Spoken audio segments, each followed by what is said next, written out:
Hey, this is Will Knight, and we're back with another podcast of All About Nothing. And today, my guest is Brooke. Brooke. How's it going today? Good. How are you doing? I'm doing pretty good. It's hot out here. It is so. It is not lying. So we are at a pop-up with Brooke and some of her collection. And so tell everybody what we have here.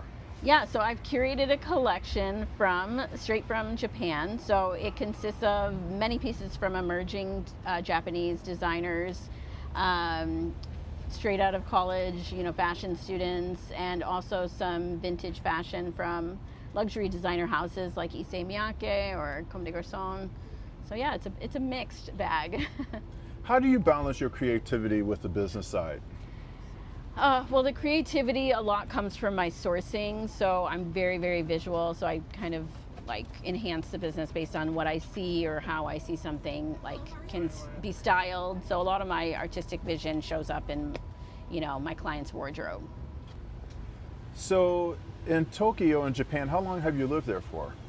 I've lived in Tokyo for 5 years now. And actually I live right outside of Tokyo. So I'm about 40 minutes by train, but the city's massive. So yeah, it's been 5 years. How did you first get into describe your personal style working with your clients? Well, my personal style honestly shifts so much. I mean, through seasons. And so I influence my client style based on my ability to shift and pivot. I think it's really inspiring for them to see that things can be worn loose, they can be worn fitted. There's different silhouettes that belts make that some people are just unaware of how to style their own clothes. So it's easy for me to do that based on how I like to style myself. And who is the creative source for your customers? So you're a curator. Yeah. Who's the perfect client for you? Someone who really admires design or fashion. So you worked in Japan for how long did you say? For 5 years now. And how did you decide what the designers to choose from? How did that process come along? Ooh, I mean, it's a process and is never finished. So it's really networking, events, Tokyo Fashion Week, connecting with other stylists, other designers. I do a lot of exhibitions and pop-ups, sample sales where I'm just looking at tags and seeing who are these designers, and I start following their journey on social media, and that just built really a crazy algorithm for me. So yeah, I'm hooked up. I'm connected for sure. What challenges have you encountered as a curator? I mean, language has been a journey. So I'm, maybe obvious. English is my first language. Spanish is my second, but Japanese it's taken me a while. So that kind of slows down some processes, but I am a good Japanese speaker, so I can facilitate conversations in stores and, and with clients. And so that's part seamless, but just, really connecting on a really deep level, understanding the true story of the garment in a third language is very tricky. Where do you find your inspiration working with clients, designers, and you're putting everything together? Yeah, I mean, I really try to create collections for clients that, based on what they're looking for, kind of push the boundary of what they think is a standard fit, or what they think is I don't really go colorful. I'm like, well, what does that mean? Everyone has this kind of puts up this shield of what they think they can or cannot access. Speaking of colors, what's interesting is my sister, she recently passed, and it was interesting. Before we were going shopping, and she asked me to take her shopping. I'm like, oh, Penny, you look really good in this color. She goes, do I really? I'm like, yeah, color is vibrant, you know? Yeah. And a lot of people don't understand that. No, and you'll see a lot of the pieces here in front of you are dip dyed, and they're multicolored. There's so much you can do. I do a lot of pattern mix matching as well, polka dots with stripes, and just have fun. Even though a lot of people engaging with the clothes or during the shopping experiences, I'm like, it costs $0 to try it on.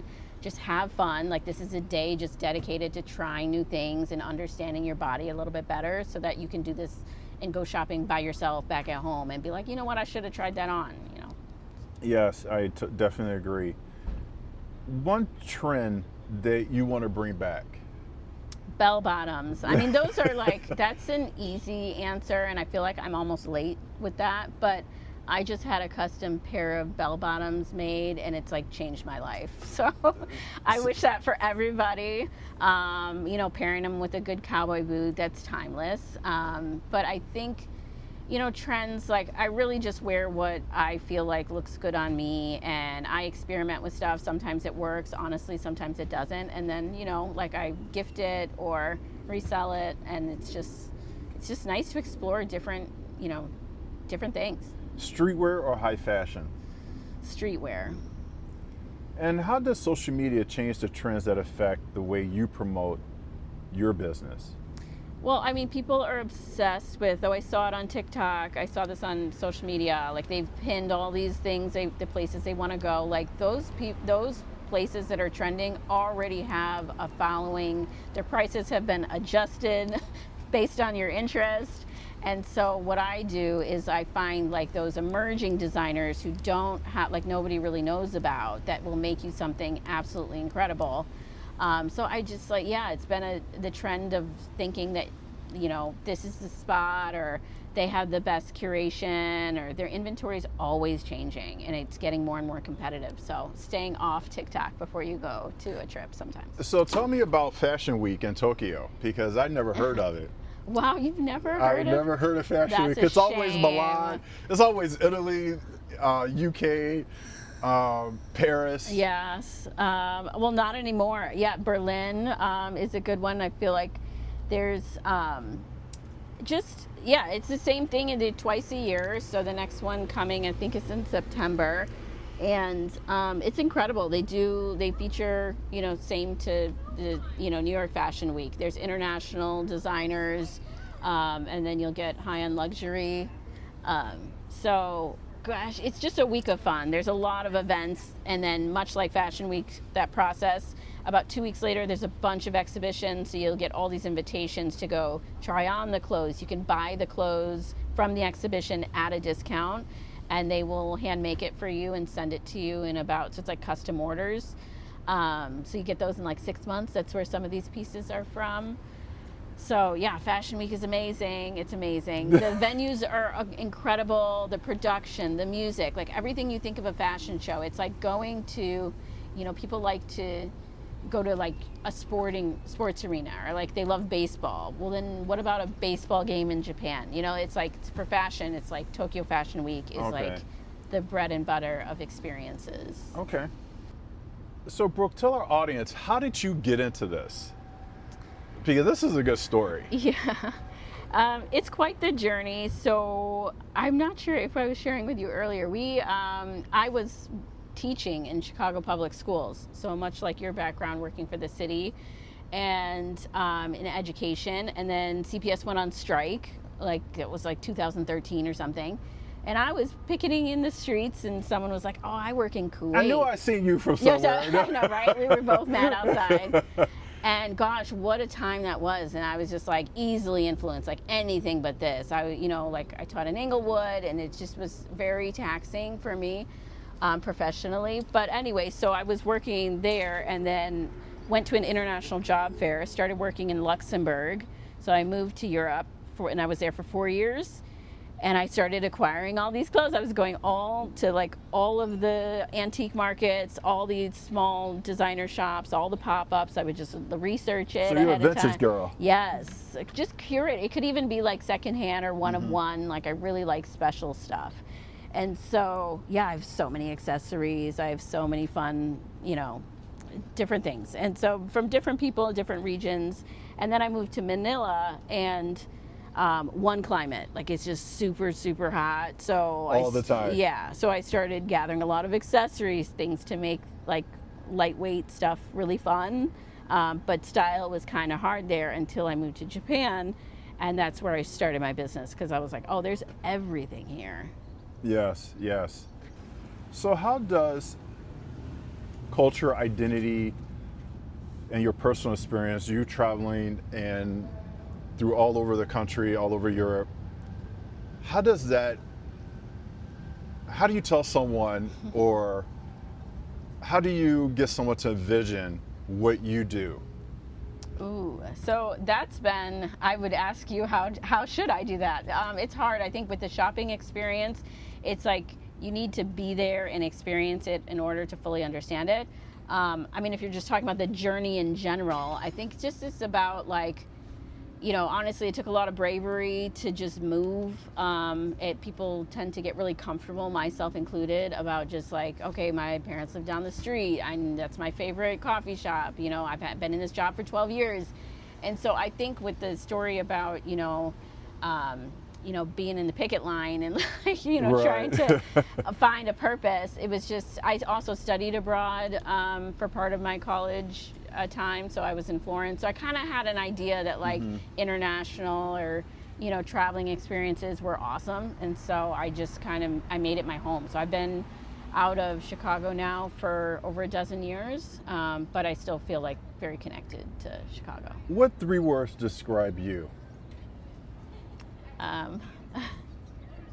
Creative, passionate, driven. So we were interrupted by one of Brooke's clients. She saw us doing a podcast and she ran up to Brooke and she bought several pieces. Can you describe some of the pieces that she purchased from you in the past? Yes. So there's a designer, her name is Sachiko, and she creates really awesome garments from vintage fabric. So like think of old kitchen towels. She uses persimmon dye and like calligraphy ink to dye them. She hand carves the buttons. So very eclectic, and that client, she gets it. She gets it. All right. So what's next for you? The moon. I think I'm like a day at a time person, and I'm always thinking about ahead for clients. But when it comes to like the vision of like, oh, I'm going to creative direct this or I'm going to do that, I'm just open to opportunity. So. Okay. And we're going to wrap this up with what is one piece of advice that was given to you that you would like to pass on? Keep going, or maybe fear is not real. There's this like imposter syndrome that comes with changing careers. So going from education to, stylist living in Tokyo, it's a big shift. Alrighty. Thank you very much. And thank you for joining All About Nothing podcast. All right. Thank you so much. Thank you for having me. No problem. So where can somebody find you at? You can find me on Instagram at The Foreign Finds. It's TheForeignFinds. And I have a website, www.theforeignfinds.com. You can find me in Condé Nast or GQ. I've been featured in articles there. So just Google my name, Brooke Crum. What? I had to drop a couple. You dropped the big ones. Hey, why not? Exactly. When they come asking. Exactly, I'll right? let them know. Well, thank you very much for joining All About Nothing, and hopefully we'll talk to you soon. Thank you. Nice meeting you.